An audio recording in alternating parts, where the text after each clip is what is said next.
Once again, good morning. Thank you. Good morning.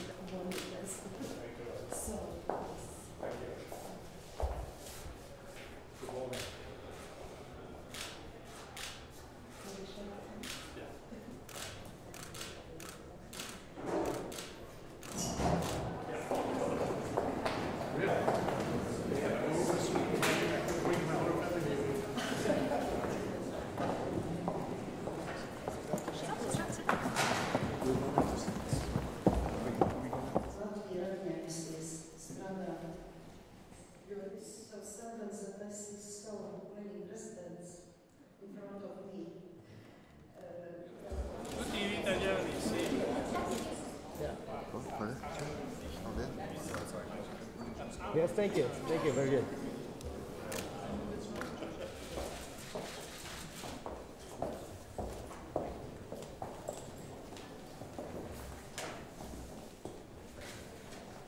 Tas, ko mēs esam visi viensprāts, gan Latvijas prezidentūra nākošā, gan Eiropas parlaments, ka mums kopā jāstrādā Eiropas pilsoņiem.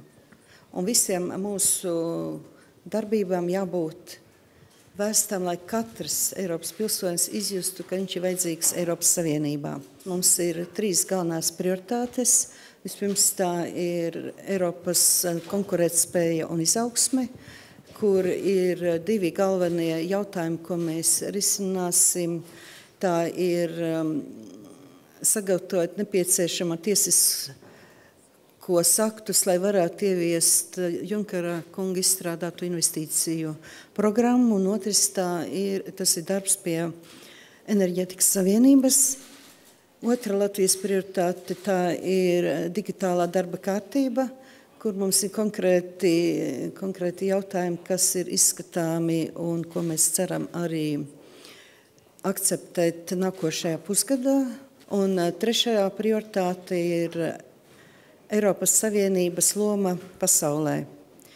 Un šeit mēs gatavojam Rīgas samitu, kas būs maija otrajā pusē, kur piedalīsies mūsu kaimiņu valstu prezidenti un arī, protams, Eiropas Savienības valstis.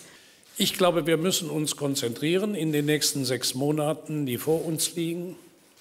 Wir wollen den Juncker-Plan, das 300 Milliarden Investitionsprogramm, wirksam werden lassen. Europa braucht Wachstum, aber wir brauchen Wachstum nicht als Selbstzweck, sondern wir brauchen dieses Wachstum vor allen Dingen, um Arbeit zu schaffen.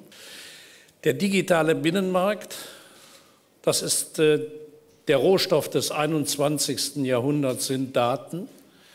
Und deshalb ist die Frage, wie wir mit diesen Daten umgehen, wie wir sie nutzbar machen für wirtschaftliches Wachstum im Binnenmarkt, eine der zentralen Aufgaben. Ich begrüße das ausdrücklich, dass Lettland das an die Spitze seiner Prioritäten mitgesetzt hat.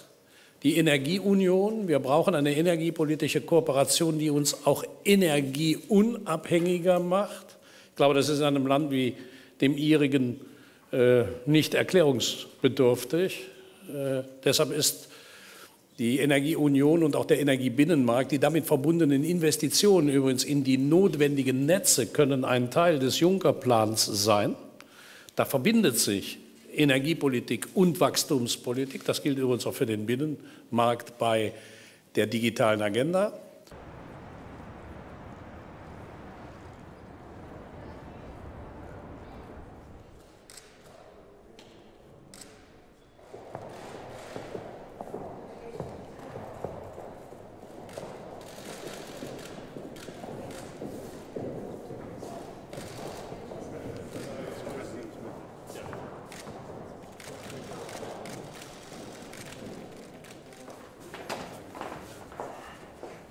Hi.